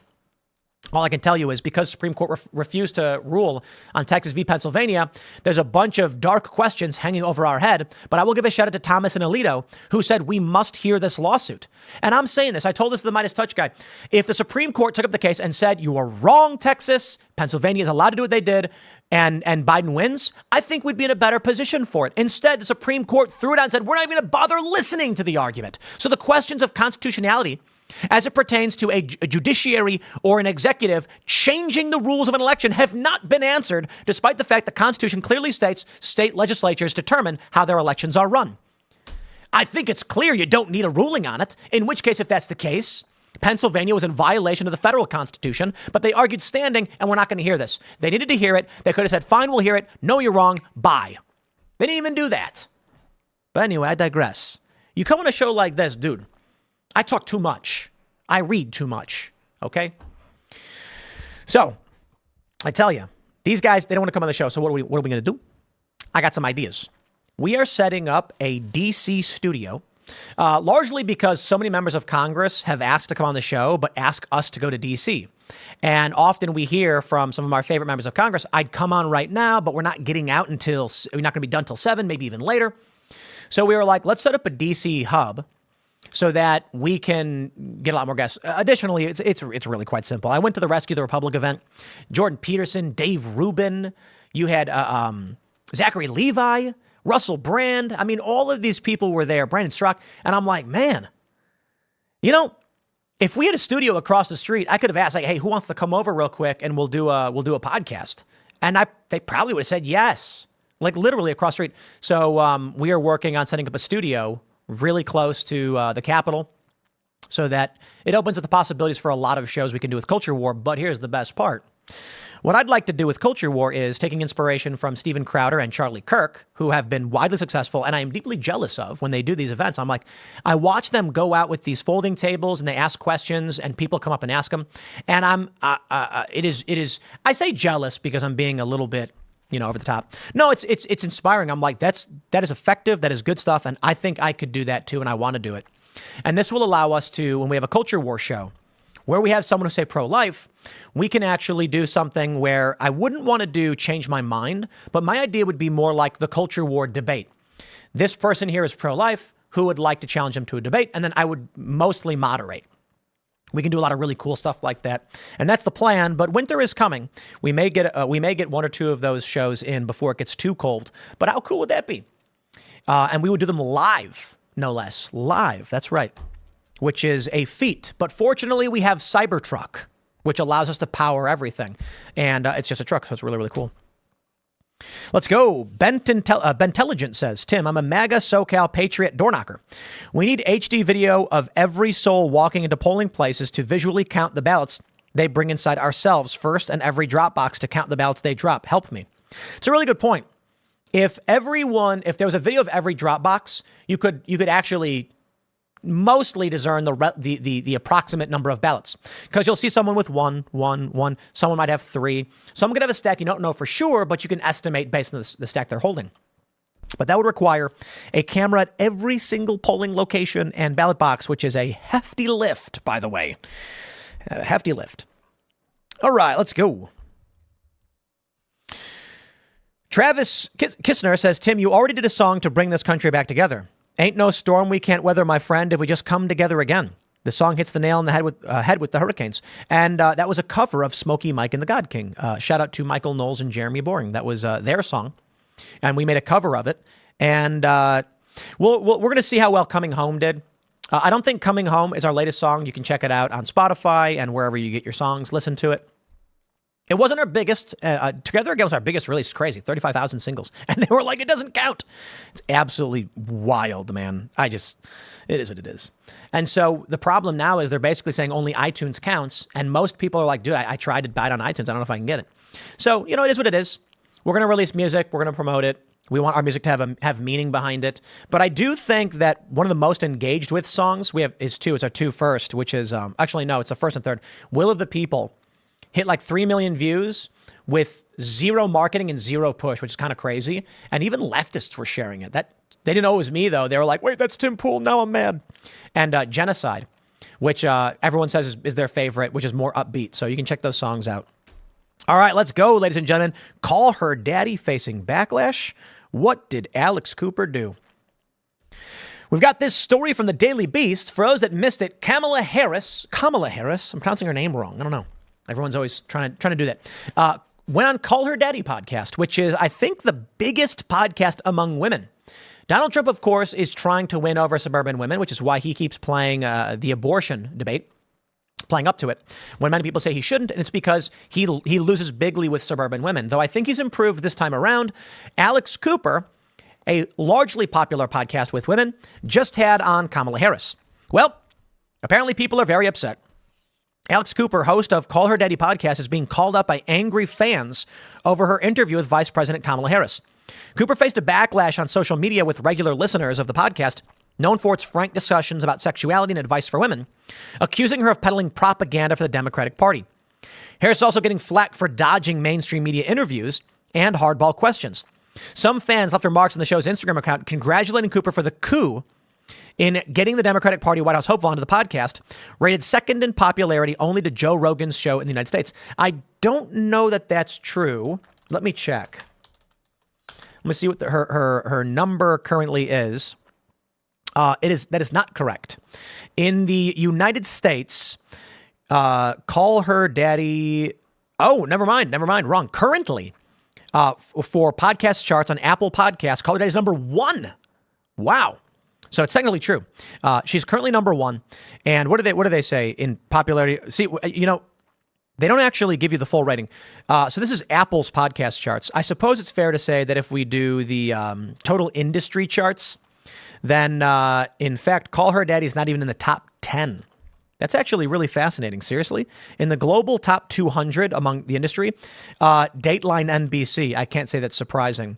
And then if we jump over to Spotify for the United States, and looks like top podcasts on Spotify, Sean Ryan's number 1.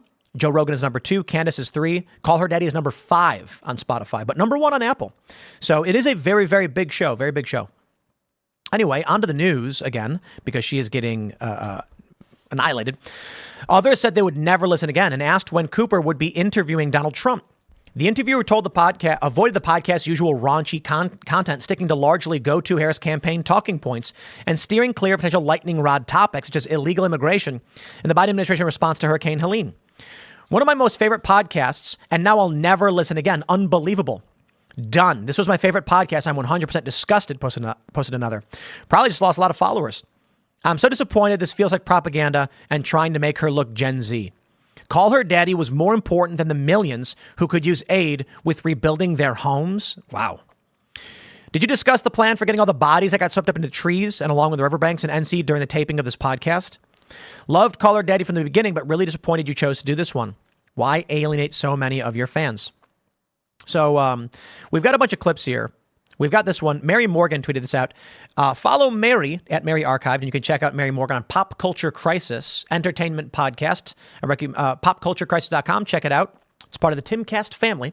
She tweeted, wow, Trump just got the official invite to appear on Call Her Daddy. Not going to lie, I really didn't expect that from Alex Cooper. Should he do it? I can think of so many ways this could go terribly for him, but I also kind of want to see it. Check this out. I want to be so clear, since this isn't a one-sided conversation, we reached out to former President Donald Trump to come on the show. If he also wants to have a meaningful, in-depth conversation about women's rights in this country, then he is welcome on Call Her Daddy anytime. Very, very interesting, but will he do it? That I don't know, my friends, but we have many clips for which I have been heavily critical myself of Kamala Harris. And we'll start with this one clip. And this is exactly what people are talking about when they're criticizing Alex Cooper's show, Call Her Daddy, as propaganda. It's not a real interview. Look, when I sat down with Donald Trump, I got 17 minutes. He was running late, and a lot of people got a lot more. I'd love to do an in-depth interview with Donald Trump, but it's a heavy lift, and it wouldn't be like this. Look, I'll start off right away. I'm a fan of Trump. I'm critical of him in some regards. There are a lot of questions I want to ask him that I want answers to, probably questions he wouldn't want to answer. But I pressed him on pardoning Julian Assange. Julian, of course, is out now. I questioned him on how he would actually deport people. And when he didn't give a good answer, I asked him again, how do you do it? He said local police. I believe now they've changed their answer. 17 minutes ain't all that enough, but I did praise the guy, and I am a fan. You want to give me 2 hours? We'll do a better show than this one. And I want to pose this question more to you and the Daddy Gang, but one of the biggest conversations in this year's election revolves around a woman's body. Yep. I want to take a moment, and can we try to think of any law that gives the government the power to make a decision?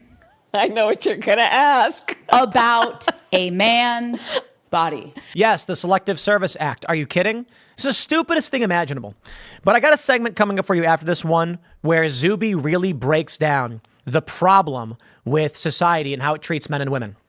The Selective Service Act, how about conscription and the draft? Yeah. At 18, a man and not a woman is required to submit their information to the government so that in a time of desperation, or sometimes not like Vietnam, they can force you into the military, where many people who were drafted ended up serving in combat, many of whom suffered PTSD, serious injuries, or death.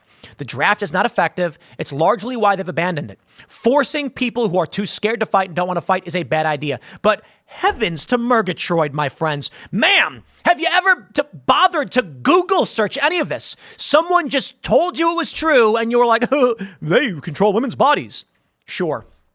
Maybe there's a law saying that if you get pregnant, there are restrictions on whether or not you can remove another body from your body. In their mind, they don't view it as another body. Many of these, the pro-choice, pro-abortion, because I don't think it's fair to call them pro-choice, view the baby as a part of the woman. I'm going to throw that whole argument aside and say, okay, fine, believe whatever you want.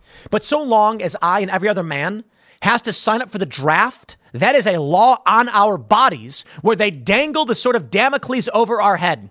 When women vote overwhelmingly for war, and they do, men are the ones who face the supreme risk. It's fascinating. Y'all remember when Hillary Clinton said, women are the true victims of war. They lose their husbands, their brothers, and their fathers. What a remarkably vapid comment to make. No. Is there any law? No. Selective Service Act. I'll say it again. No. No. Look, we are a work in progress. But here's one of the many things I so love about our country. Part of the strength of our country and our evolution as a country has been through the fight for the expansion of rights. Not the restriction of rights, but the expansion of rights. And we still have work to do. But I say that work is born out of love of country. And it's hard work, but it's good work, and it's important work. Okay, how about Alex Cooper should be introduced into this? Is she on X? Can I tweet at her? Alex Cooper on X. And I'm going to say, which one is Call Her Daddy? Founder of Unwell. I'm just gonna send her she doesn't actually use this account. She never even tweets. Someone should just be like, Alex, Selective Service. And I'll tell you this, let's make a deal. Here's my deal. It is unconstitutional to require men to sign up for the draft and not women. Now, you want to make the argument, no. A lot of conservatives are like, heavens, I will never have my daughter go fight in war. Okay. Like, I understand why men fight, but this means that there are a couple different worlds. The Democrats live in a world where women get rights and expansions and then pretend that men don't have any of those restrictions and responsibilities. When in fact, they do. Many of these feminists pretend like, I love this. They pretend like men have all the power and that women are it's just unfair. I'll give you a few examples. Men work on oil rigs where they have an extremely high mortality rate. Men work the overwhelming majority of high mortality rate jobs because we're men. You know, in evolution, men were more expendable. Women create people. They make human beings. It is probably the most important thing a human can do, and only women can do it. However, for this reason, which I'll get into more in the next segment, Zuby's got a great thread where he talks about people will lie to women trying to court favor with them, and they won't lie to men because men are a bit more expendable. So in society, we see women who say, it's not fair, I want to be the CEO, but they don't say it's not fair, I want to be the garbage man. Women say, I want to run my own company and be a girl boss, but you don't see women coming out being like, it's not fair that I don't get to go lift heavy lift heavy bags and you know, operate heavy machinery and work construction. Though some women do and many women can, and they're certainly allowed to, the fight is always for power, not for rights, it's for power. So for these individuals, they completely overlook the responsibilities. I believe it is unconstitutional to grant rights or even to call it to people while you subject another group of people, a demographic, to some restriction or responsibility. Ergo, I have no problem with women being forced to sign up for selective service. Selective service does not mean combat. I agree. Your daughters shouldn't go fight in war. I don't believe it's as effective as sending young men. But young men, probably who don't want to fight or are too scared, it's probably not a good idea to send them by force, which means you got to find better incentives and cultural incentives outside of selective service, in which case selective service seems to be largely ineffective, but only in a true crisis and emergency. But I got news for you. Women can still do things to aid war efforts. If the men are going to go and fight, women should be conscripted all the same, but for domestic activities, maybe working in a factory, maybe helping take over industry and economic activities in the United States that men were running. Let's say if there's a guy who's an accountant and then he gets drafted, you say, young women, you are being through selective service. You are going to go work in this job helping with an accounting firm because you have the skills to do it. And this is a job that you need in a war effort. Women don't have to fight, but they should have responsibility the same as everybody else. But of course, they live in a world where they don't think that's true, that men have special rights they don't have. Sure. They were told, obviously, their student loans would be forgiven, and now they are drowning in student debt. What do we say to those people? We are fighting, and I'm going to continue to fight for student debt relief. I mean, student loan debt is a huge issue. And to your point, it's a barrier to people being able to even think about starting a family, buying a home. And we need to give people relief. Okay. Well, I got to tell you this. In this clip from Call Her Daddy, there's actually an interesting point being made. I actually agree with Alex Cooper to a certain degree when she says that Gen Z can't have families. These young people, millennials, they can't afford a house. They're saddled with debt. They were told to do this. They were lied to. You are correct. Huge mistake. But giving people free money at the expense of others ain't going to fly. Here's the proposal that I often say. Suspend all interest on the debt. Pay back what you were given. If you get 50 grand, you got to pay back 50 grand. A lot of people will take out a loan for 50 grand and end up owing 200. I know people who are like, I took out a loan for 50 grand. I've paid back something like 100 and I still owe 30. Some owe more due to deferments and hardship. Okay. If you've paid more than your principal, you are done. Your debt's been paid. Any money paid over that will be applied to future taxes. If you haven't paid your principal down, we will eliminate interest payments, apply all interest paid to the existing principal. And I believe that's the path towards forgiveness. There can be some fee, maybe like we say, plus an additional $1,000 or something for the service. But we need to get young people off the debt so they can actually start building lives. Otherwise, what do you get? No families, no home ownership, and it's an economic crisis. But I want to stress this to Call Her Daddy and Kamala Harris. It's unconstitutional. You're in violation of the law. Remarkable how these people are so vain that they're like, just do it. Kamala's like, we're going to keep fighting. The Supreme Court's already said no several times.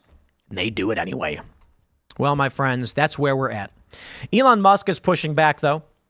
He's saying that for every person you refer in a swing state, you get $47. So this is about voter registration. It's very interesting. Petition. If you sign a petition in favor of free speech and the right to bear arms, you'll get $47 for every registered voter you refer who signs a petition. That's crazy.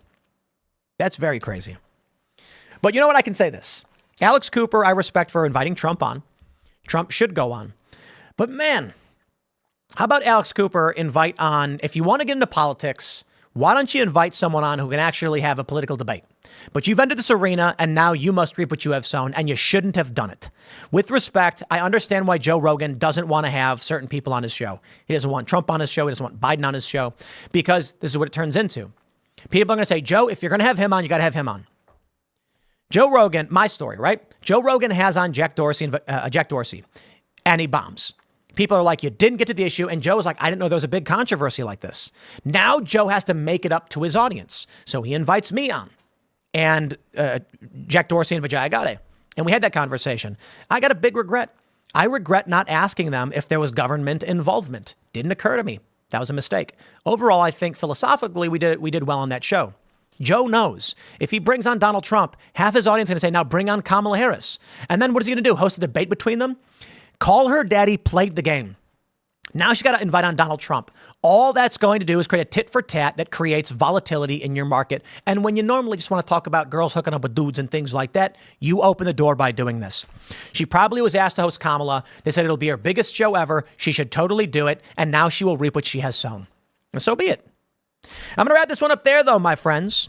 We got another story for you. This one, we're going to dive into cultural issues because I get these requests. People say we don't do enough cultural stuff on this show. And I do periodically. But this one has a lot to do with women, their perceptions. And I got a great thread from Zuby. And it's about a woman who is fat. And a man just ditched her 2 minutes into a date. And the excuses people make and why women feel the way they do. I think this one's actually really interesting. So let me pull up this Zuby thread. I got to give a shout out to Zuby, man. This dude's a genius. Zuby, shout out. This dude's got insights for days. And every time I see a tweet from him, it just goes viral. I'm like, dang, this Zuby, shout out. Top men, indeed. But we'll talk about this in a second. Smash the like button, subscribe to that channel, share the show with everyone you know. Follow me on X, become a member at timcast.com. Leave us a good review on whatever podcast player you're listening to. Give us that review. It really does help. Thanks for hanging out. We'll see you all at 6 p.m. in the next segment. And for all of you, we will get some super chats in and see what y'all have to say about this. Let's go. 467 Sprite says, Tim, in SoCal, OC, no drop boxes are surveilled. Sus. Interesting. Mason Miller says, at best, FEMA are second responders in this case. They threatened to arrest all the first responders who got there ahead of them. That's crazy. Buddy Z says, instead of calling it change my mind, call it present your case. No, I don't care to, it's not like change my mind is great. People come and they challenge Steven Crowder, but Crowder debating a bunch of, regular people is entertaining, very much so. And so I don't want to be exactly that, right? What we want is the culture war, which is the debate on these tough ideas. And I got to tell you, liberals just don't want to do the show. I think it's because they know that their ideas are fragile and they're a collective. If you are a liberal and you go into these shows and you make an error, you will be shunned and ostracized and canceled. And they know it. All right. JB says, fun fact, you must sign up for selective service in order to enlist as well. Interesting. Austin AOK says, no more. That clip was too much. I'm sorry. It's so brutal. Bad Wolf says, is it true if you accept $750, you are agreeing to a loan that must be repaid? I did not hear that. I don't know. Gordon Shumway says, Tim, how about taking your debt forgiveness one step further? Any money paid over the principal can be used as a down payment to a home or business loan also. Because the taxes thing covers that. So if I owe 50 grand and then I end up paying down a good portion of it with interest, and then I get down to 40 grand, and then I just paid off in one lump sum, but I paid 60 on a $50,000 loan, they say, we're going to take 10 grand of that, and we're going to put that towards your taxes. So that basically means not that 10 million is tax exempt, but that would equal like 30 grand being tax exempt. Like 10, you have a credit towards your taxes of $10,000. That's my idea. All right, my friends, we got to do it. We got to talk about this story here. It's a video going viral of a larger woman who is upset that her date ended abruptly. And there's a big debate over whether or not she is in the right or wrong. Apparently, as the story goes, she is a larger woman who was on a date with a guy. And she showed up. He looked at her and said, you know what? I'm not feeling it. I apologize. Bye. I'll play the clip for you. And now people are saying it was mean. He must have had ice in his veins. But it sounds like an actually nice story. The issue, of course, is that this woman is morbidly obese. I am not saying that to be disrespectful, but she is. Now, more to the point, this gets to a thread I saw from Zuby, where he mentions both men and women are more honest towards men than they are towards women. It's harder to live in long-term delusion as a man because other men and women give you harsh, rapid feedback. Nobody cares to coddle you. Short-term, it hurts. Long-term, it's an advantage. He says this is why body positivity and fat acceptance are female domains, not male ones. You cannot convince an obese man that he's beautiful or gorgeous or perfect just how he is. We don't get positive validation for mediocrity or failure. It's also why self-improvement content for women is usually focused on affirmation and validation. You are enough. You're a goddess. Whereas male self-improvement is direct and harsh. You are not meeting the standard. You need to do better. It has all sorts of repercussions and societal implications. I can't write a whole essay right now, but it's an interesting topic to me because I'm seeing how it plays out over time, and it's resulting in a lot of pain, confusion, and disappointment. This is why you hear the phrase man up for men and women on all sides, yet woman up is not in our vocabulary. It's why when you hear the word loser, you think of a man, even though many women are losers too, just thinking out loud. Now, there are responses that Zuby has made, which I'll jump back to. But let's start with this story of the large woman and her shortest date ever.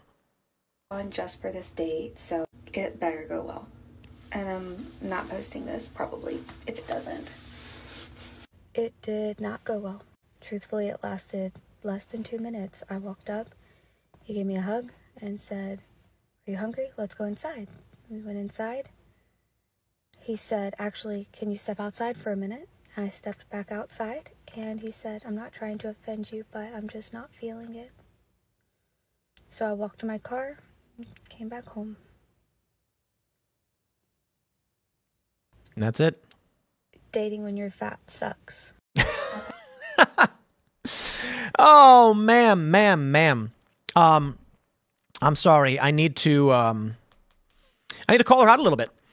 Some people have pointed out that she made it very clear. This 9mm SMG on X says she explicitly stated several times that she was a large woman. She did not hide this fact. Some people thought she was catfishing. But we've got this, and it's her crying about what went down, replying, saying, I like my hair. I'm not going to dye it. She has gray hair. I like my brows. I'm going to keep wearing it. And she says, someone responded, it was actually mature of him. Why fake it then ghost her later? Only confusing to me is, did he not see pictures of you before the date? And to Zuby's point, I give you this from her TikTok. Anyone like you an explanation, but I have PCOS, which means that I have hormone imbalances that make losing and maintaining weight impossible. There are lots of reasons that people can be overweight, but I don't need people in my comments saying that it's not okay to be overweight.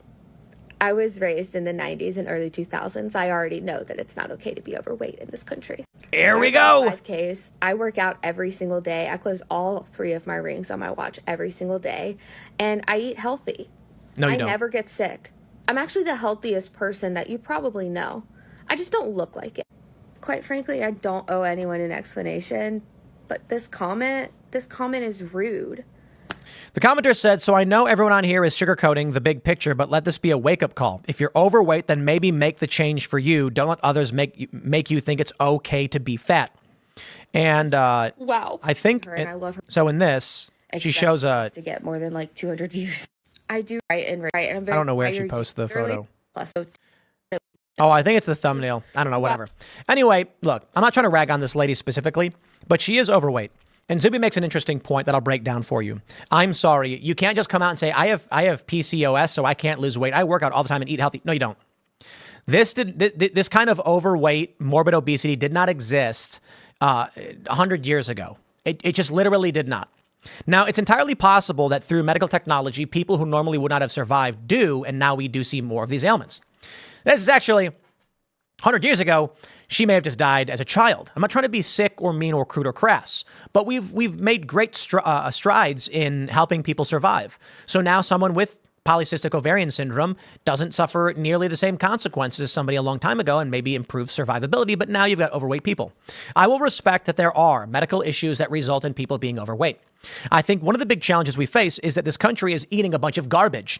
As RFK Jr. points out, We've got weird chemicals in all our food. People don't even know what half the ingredients are. Sometimes they're just vitamins, and that's fine. But sometimes they're weird petrochemicals. Why are you eating, what do we have, propylene glycol? I use that, we use that to de-ice airplanes. And they're like, it's totally inert and fine if you eat it. Well, you don't have to. It's just weird. These weird, and look, people talk about seed oils and all that stuff. I ain't going to get in the nitty gritty of seed oils, but I'm going to tell you, what is vegetable oil? Tell me, please. It's oil from vegetables. Which ones? You kidding me? How about some olive oil? Okay, if you said it was corn oil, I'd be like, okay, it's from corn. I get that. But vegetable oil is a blend of a bunch of random things. So just don't play that. I'm not playing. So you say you eat healthy, yes. But while I don't blame her for this, American food is poison. Okay, not all of it, not all the time, but largely you're buying stuff off the shelves, you're eating garbage. But let's go back to what Zuby is saying. This woman is saying, I do everything right. And don't tell me it's not okay to be fat. I know. And here it is. Guys who are overweight know they are. And they know they shouldn't be. And some of them have just accepted it. Some of them say it's hard. But as Zuby points out, he's right. People go to women all the time and they say, you're perfect just the way you are. Love yourself. What is it? Who has those? Was it Emma Emhoff or whatever her name is? Is that her? I don't want to blame it. It's not her. She has a pair of socks called I Heart Me. And that is very much what women do. Now, it makes a lot of sense if you think about it. Not that it's a good thing, but it does. This woman is overweight, went on a date. The guy was polite and said, I'm not feeling it. I'm not trying to offend you. Have a good one. And then she's crying, saying, oh, it's so hard to date when you're fat.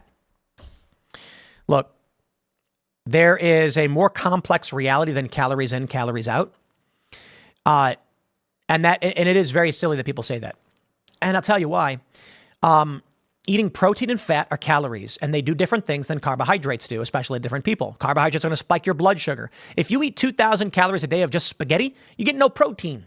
If you eat 2,000 calories of just protein, you get no fat. You got to get your macros. Now, me, I'm doing keto, so I mostly don't eat the carbs. That's just me. Everybody's different. But I take responsibility for my life. So I gained a lot of weight, and I said, okay, I guess I'll change things. And so I did. And then I said, there you go. No. So not everything works for everybody the same way. But for men and women, we see this. Women will be lied to and they'll say, it's glandular. It's not your fault you're fat. And it's like, dude, there's two worlds here. One is maybe it is glandular, but it's still your choice in how you live and what you do and putting food in your mouth. If you're eating an excess of carbohydrates and working out, you will still gain weight. That's why like calories in, calories out, not so simple. Though it is still simple to say if you deprive yourself of calories of any sort, you do lose weight. Make sure you're taking vitamins and talk to a healthcare practitioner or whatever. Don't take medical advice from me. Elon Musk with the ever apt, yeah. And Zubu with the peace sign. Melissa Chen responds, that said, there's a cultural dimension to this. Outside of the West, women don't coddle women. Our mothers were the first to give us the truth that we were fat, that we were stupid, the world doesn't owe us a living, that we needed to work harder. This sisterhood of affirmation where women relate to other women with fake compliments seems to largely be endemic to Western society because it places a premium on compassion. And Zuby says, yes, I am referring to Western societies, particularly Anglosphere. It's not like this everywhere. Nigerian auntie, when did you get so fat? That's right. Ryan Raleigh said, life actually becomes easier once you realize how hard it can be. And Zuby says, agreed. You get constant reminders. Stephen Valdez responded saying, I have learned that many women cannot handle the truth and that this notion that they have smaller egos than men is simply not true. I can think about my ex-girlfriends who couldn't handle when I was honest with them. And Zuby responds, the people most likely to be honest to a woman are male relatives in my observation. Those who truly want the best for her but have no intrasexual competition, sexual interest, or other motives to lie. Eddie DeJamrocker says society, such as it's currently structured, relies on women being lied to on multiple levels in multiple ways. Many are not built to handle cold, hard facts. Now, other people go on to make other comments and other points here, but I will just round it out by saying this quite simply. This is generally true. Men and women lie to women. That's the reality. Guys are trying to hook up with women. And so you get the male feminist. No joke. Now, you get guys who are more right-leaning. And let's break this down. It's actually really interesting. Let's say you're a high-tier guy, whatever that means. You're a guy that is 6 foot tall, blue eyes, chiseled, fit, and you make $250,000 a year. You ain't lying to anybody because you can do whatever you want. You can have whatever you want. You've earned it. Well, your height, that was God's gift to you. Congratulations. Your physique, some people just got it, but you're probably working out, of course, and you're eating healthy. And so you say, I earned it. I can have what I want. You got beautiful women, whatever. Some liberal woman comes up to you and she's fat. You say, look, ma'am, with all due respect, I'm not trying to be mean, but you're very overweight. I'm not interested in dating you. And just, how dare you? It's not just about male relatives, but guys who don't need to compete because they're already winning. They'll tell the truth to anybody. And they're going to say, I can get any woman I want. Low tier men, again, whatever that means, I'm talking about like whether guys are considered to be tall. So you got a guy who's, 5'6". He's thin, scrawny, squeaky voice, poor, and he's having a hard time dating. He's going to say whatever he has to say to get that woman. That's it. He's going to lie. And so there's a lot of these guys. Then you're going to get other women. Listen, the advantage a woman has to lying to another woman, there's a fat woman. She goes, you're beautiful just the way you are. She's taking her out of the marketplace. She's saying to that woman, don't change a thing about you. They don't deserve you. Then when she goes to the bar, that woman's not picking up guys. So the advantage for males and females is always going to be towards lying to women. Men, it's not so much as an advantage there. It's that nobody cares. If there's a guy who's small, the women are going to be like, dude, you're under 6 feet, not interested. And he's going to be like, now I know. They're telling you exactly what they think. So that's the reality on the surface. That being said, there's a whole spectrum here where some people say women are lying and men are lying and whatever that means. I think when it comes to dating, and things like body positivity, Zuby is correct. And that's why this woman says, I've got a glandular problem, so I can't lose weight. For real, dude? I don't buy that stuff. I knew a woman and she was like, I've got thyroid dysfunction, so I'm fat. And I'm like, do you have thyroid dysfunction because you're fat? Not the other way around? Okay, look, you need to actually ask the question of your doctor. You need to do research and figure out what you are doing wrong because you are. That's the reality. You can be what you want to be. The idea that you can be morbidly obese, your body requires calories to function. Like after a couple weeks of not eating, you are withering away, and that's not healthy. Like nobody should crash diet like that. The point is, fat can be burned and can come off. You're just doing something wrong. I know this is not universally true. Some people don't have legs, and it's very difficult to work out. That I get. Some people do have legitimate glandular problems and disabilities. But I'm just saying, of so many of these people who are outright just like, I have a glandular problem, that's why I'm overweight. It's like, dude, no, you're doing something wrong. You need to figure out what works for you and how you improve yourself because it can be done. Me? Look, man, I did keto for 2 years, and I've always, I was thinking about it. I always just not a big fan of sugars and much bigger fan of fats. And so earlier this year, got a personal trainer, started lifting, and I said, I'm going to get off keto and I'm going to do what you tell me to do. And I was told to eat a lot of carbs, 200 and some odd. And I'm like, that is an insane amount of carbs. I've never eaten that much. Well, that's the macros you're supposed to do. I started putting on weight, and I wasn't putting on muscle. I was putting on body fat percentage. And I'm like, look, I was skating every day, burning about 1,500 calories, some days 2,000, intense VO2 max, super burn workouts. Then I'd go upstairs and lift until the point of exhaustion and was putting on body fat. I didn't come out and say, I must have a glandular problem. I'm gaining weight no matter what I do. I'm working out so much. I was like, I better cut the carbs down. My trainer was like, I think maybe it's just too much carbs. Your metabolism is different. And then one day I was eating a bowl of freshly made guacamole from a local Mexican restaurant. And I said, I just like guacamole more than I like flan. You know what I mean? I'd rather have a big old thing of steak with guacamole and sour cream. I said, I'll do keto again. And then there we go. And now my energy levels are higher than ever. That's me. I didn't sit here and say, it's not fair. I'm gaining weight, but working out. I was like, it's not working. I'm going to change something. And then I did. Now I feel great. So here I am. I don't know what to tell you guys. Everybody's different, okay? But I do genuinely think this idea from Zuby is actually kind of interesting. Now, the thing about PCOS, I can tell you, is that I know people who have PCOS, polycystic ovarian syndrome, and they tend to be tall and manly. Not trying to be mean to them, you know what I mean? But they tend to be more masculine, bigger hands, taller, because of, but that's just, I don't know. Maybe they're just the people that I knew. Could be wrong. But at any rate, the world is what it is, my friends. Thank you all so much for hanging out and watching. I just want to give a shout out one more time to YouTube. No longer number one. We're now losing to what is this, League of Legends? Oh, it was a big contest. League of Legends, shout out. But we're number 2 featured on YouTube. That's pretty amazing. I appreciate it, YouTube. I really do. This show is not as big as IRL. IRL is like twice the size when it comes to live viewership, but it is crazy to see that Timcast IRL and The Morning Show are being featured on YouTube on their live page. That's based. So here's to many, many more. We have a big month. Election is coming up. Smash that like button, subscribe to this channel, share the show with everyone you know, and follow me on X at Timcast, become a member at timcast.com. Give us a good rating in the podcasts, and we'll see you all tonight at 8 p.m. for Timcast IRL. We'll see you then. For everybody else, we'll just get a couple more of these super chats in. David B. Gooch says, Tim, I signed for Army 2 weeks after I turned 17, got a letter to sign for a secret selective service when turned 18, and I had already completed basic and AIT by 18. That's funny. Clan McCracken said, did you see that the entire Chicago school board resigned? Whoa, why? Is this over illegal immigrants? That's crazy. That's crazy. All right, looks like we got a couple.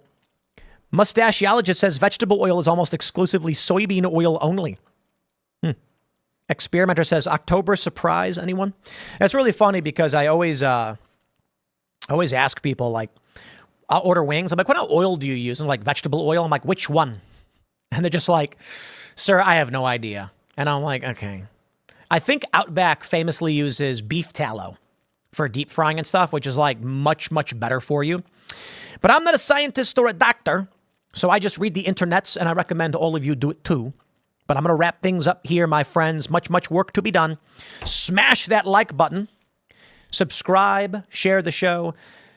You know, it's great that they're featuring this, but it's still really hard for people to find. And they say that they struggle with, they don't get recommendations for the morning show. It is only because you guys are such fans that it actually appears. And that's kind of wild. So I really do appreciate it.